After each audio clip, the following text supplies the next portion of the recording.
Hey guys, we're at our new listing in Aurora Shores at 3472 Nautilus Trail. This is a 2,150 square foot, completely updated bi-level. We'll give you a quick peek inside. This house has way too many updates to get into, but we'll get in and give you a quick glimpse of some of the highlights. So it's a go and show, vaulted ceilings.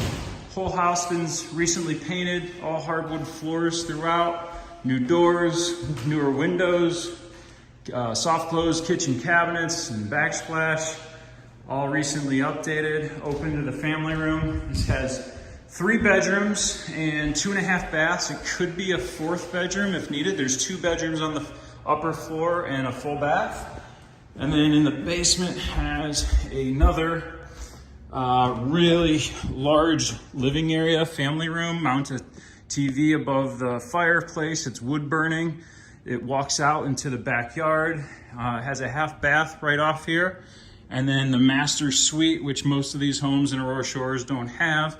But 16 by 14 big master with a walk-in closet, a huge shower and jacuzzi tub, and dual sinks. So, and plenty of space into the master closet as well. So call me if you want to check it out.